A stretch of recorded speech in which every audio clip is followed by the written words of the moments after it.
আসসালামু আলাইকুম। পৃথিবী টিভির ঐতিহাসিক আব্বাসীয় খেলাফতের ঝলমলে অথচ অস্থির অধ্যায়ে আপনাদের স্বাগতম। আজ আমরা এমন একজন খলিফার জীবন নিয়ে আলোচনা করব, যার শাসনকাল ছিল মাত্র 4 বছর, কিন্তু সেই স্বল্প সময়েই তিনি প্রত্যক্ষ করেছেন ক্ষমতার উত্থান ও পতন, রাজনৈতিক ষড়যন্ত্র আর সামরিক প্রভাবের তীব্র সংঘাত।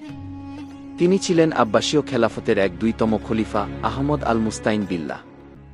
আসুন জেনে নিই তার জন্ম থেকে মৃত্যু পর্যন্ত জীবনের 10টি গুরুত্বপূর্ণ ঘটনা, যা ইতিহাসের পাতায় তাকে এক বিশেষ স্থান দিয়েছে।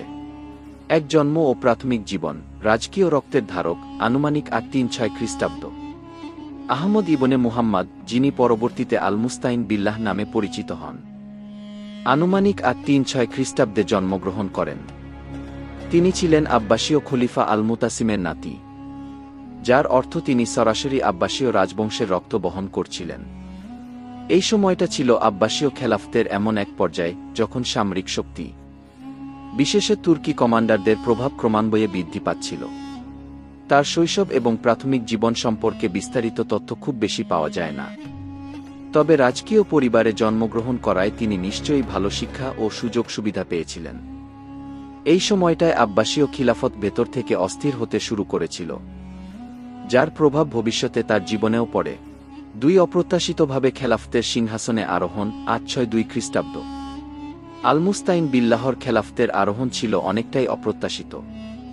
862 খ্রিস্টাব্দে পূর্ববর্তী খলিফা আল মুনতাসিরের মৃত্যুর পর খেলাফতের উত্তরাধিকার নিয়ে এক জটিল পরিস্থিতি তৈরি হয়। তুর্কি সামরিক নেতারা, যারা তখন ক্ষমতার প্রধান নিয়ন্ত্রক ছিলেন, তারা আলমুতাজ বা তার ভাইদের পক্ষে ছিলেন না। তাদের আশঙ্কা ছিল আলমুতাজ ক্ষমতায় এলে তাদের ক্ষমতা খর্ব হতে পারে। এই পরিস্থিতিতে তারা আলমুতাসিমের নাতি আহমদ ইবনে মুহাম্মদকে খলিফা হিসেবে নির্বাচন করেন এবং তাকে আল মুস্তাইন বিল্লাহ উপাধি প্রদান করেন, যার অর্থ যিনি আল্লাহর সাহায্য প্রার্থনা করেন।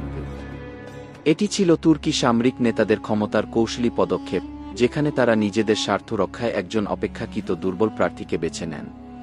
3 সামারার নিয়ন্ত্রণ। তুর্কি সামরিক বাহিনীর প্রভাব। 862-866 খ্রিস্টাব্দ। আল মুস্তাইনের খেলাফত শুরু হয় সামারা থেকে, যা ছিল আব্বাসীয় খেলাফতের তৎকালীন রাজধানী। এই সময়ে খেলাফতের প্রকৃত ক্ষমতা খলিফার হাতে ছিল না, বরং তা ছিল শক্তিশালী তুর্কি সামরিক কমান্ডারদের অধীনে। আল মুস্তাইন তাদের ইচ্ছার বিরুদ্ধে কোনো বড় সিদ্ধান্ত নিতে পারতেন না। সামারায় খলিফার অবস্থান ছিল অনেকটা প্রতীকী। তুর্কি সামরিক নেতারা নিজেদের মধ্যে কোন্দল এবং ক্ষমতা দখলের খেলায় মত্ত ছিল, যার কারণে খিলাফতের প্রশাসনিক ব্যবস্থায় বিশৃঙ্খলা সৃষ্টি হয়। এই পরিস্থিতি আল মুস্তাইনের শাসনকালকে আরও ভঙ্গুর করে তোলে। 4 বাগদাদে ফিরে আসার প্রচেষ্টা এবং অসন্তোষ। 864 খ্রিস্টাব্দ। তুর্কি সামরিক নেতাদের ক্রমবর্ধমান প্রভাব এবং ক্ষমতার দ্বন্দ্বে অতিষ্ঠ হয়ে আল মুস্তাইন বিল্লাহ বাগদাদে ফিরে আসার সিদ্ধান্ত নেন, যা একসময় আব্বাসীয় খেলাফতের প্রাণকেন্দ্র ছিল। 864 খ্রিস্টাব্দে তিনি বাগদাদের উদ্দেশ্যে যাত্রা করেন।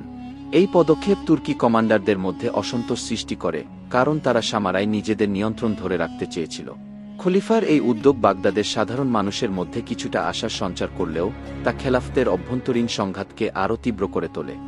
5 আলমুতাজকে মুক্তি এবং তার সাথে দ্বন্দ্বের সূত্রপাত। 864-865 খ্রিস্টাব্দ। আলমুস্তাইন যখন ক্ষমতায় আসেন, তখন আলমুতাজকে বন্দী করে রাখা হয়েছিল। বাগদাদে ফিরে আসার পর আলমুস্তাইন রাজনৈতিক চাপ এবং পরিস্থিতির কারণে আলমুতাজকে মুক্তি দিতে বাধ্য হন। এই মুক্তি আলমুতাজকে আবার ক্ষমতার দৌড়ে ফিরিয়ে আনে এবং আলমুস্তাইনের জন্য এক নতুন প্রতিযোগী তৈরি হয়। আলমুতাজ অত্যন্ত জনপ্রিয় ছিলেন এবং তার সমর্থক গোষ্ঠীও ছিল শক্তিশালী। এই ঘটনা আলমুস্তাইন ও আলমুতাজের মধ্যে এক তিক্ত দ্বন্দ্বের সূত্রপাত ঘটায়, যা আব্বাসীয় রাজনীতিতে আরও অস্থিরতা নিয়ে আসে। 6 বাগদাদ অবরোধ এবং ক্ষমতার দ্বন্দ্বের চূড়ান্ত রূপ। 865 খ্রিস্টাব্দ। আলমুতাজকে সমর্থনকারী তুর্কি সামরিক গোষ্ঠী এবং অন্যান্য অসন্তুষ্ট সামরিক কমান্ডাররা আলমুস্তাইনের বিরুদ্ধে বিদ্রোহ ঘোষণা করে। এই বিদ্রোহের ফলস্বরূপ 865 খ্রিস্টাব্দে বাগদাদ এক দীর্ঘ অবরোধের শিকার হয়। এই অবরোধ ছিল অত্যন্ত তীব্র এবং দীর্ঘস্থায়ী। বাগদাদের জনগণ এবং খলিফার অনুগত বাহিনী প্রাণপণে প্রতিরোধ গড়ে তোলে, কিন্তু সামরিক শক্তির দিক থেকে তারা ছিল দুর্বল।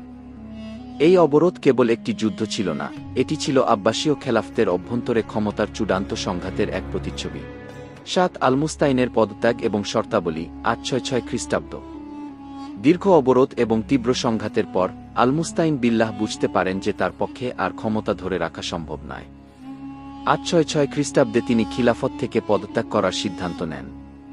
এই পদত্যাগের বিনিময়ে কিছু শর্ত রাখা হয়েছিল, যার মধ্যে তার নিরাপত্তা এবং তার পরিবারের ভরণপোষণের নিশ্চয়তা ছিল অন্যতম। এই পদত্যাগ আব্বাসীয় খেলাফতের ইতিহাসে এক গুরুত্বপূর্ণ ঘটনা ছিল, কারণ এটি সামরিক বাহিনীর চূড়ান্ত ক্ষমতা দখলের ইঙ্গিত দেয়া। আল-মুস্তাইন ক্ষমতাচ্যুত হলেও তার সম্মান রক্ষার্থে কিছু প্রতিশ্রুতি দেওয়া হয়েছিল।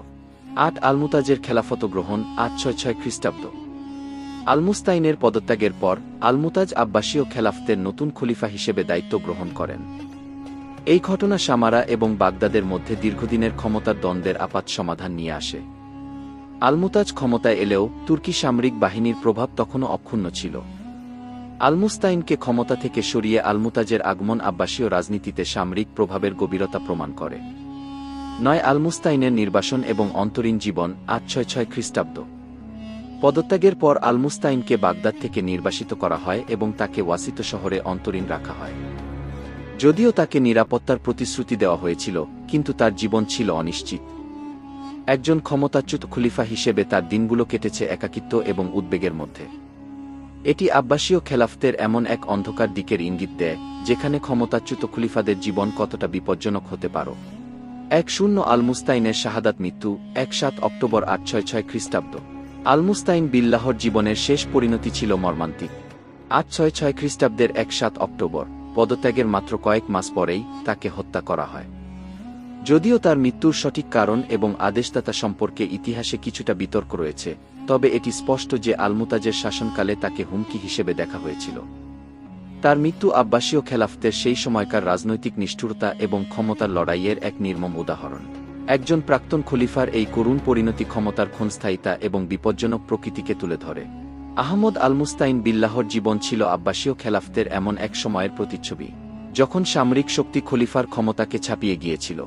তার সংক্ষিপ্ত শাসনকাল এবং করুণ পরিণতি প্রমাণ করে কতটা ভঙ্গুর হতে পারে ক্ষমতা, যখন তা সঠিক নেতৃত্বের পরিবর্তে সামরিক প্রভাবের উপর নির্ভরশীল হয়। তার জীবনের ইতিহাস আমাদের স্মরণ করিয়ে দেয়, ইতিহাসের প্রতিটি পাতায় লুকিয়ে আছে ক্ষমতা, ষড়যন্ত্র আর মানুষের ভাগ্য পরিবর্তনের নানা দিক। আমাদের ভিডিওটি দেখার জন্য আপনাদের অসংখ্য ধন্যবাদ।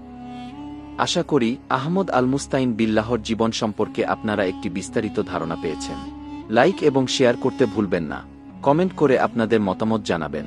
ভিডিওটি থেকে যদি ইসলামী ইতিহাসের সামান্য জানকারি মিলে থাকে, তাহলে আমাদের চ্যানেল এমডি করিম পৃথিবী টিভি সাবস্ক্রাইব করতে ভুলবেন না। পাশে থাকা বেল আইকনে চাপ দিন নতুন ভিডিও নোটিফিকেশন পেতে। ধন্যবাদ। আসসালামু আলাইকুম।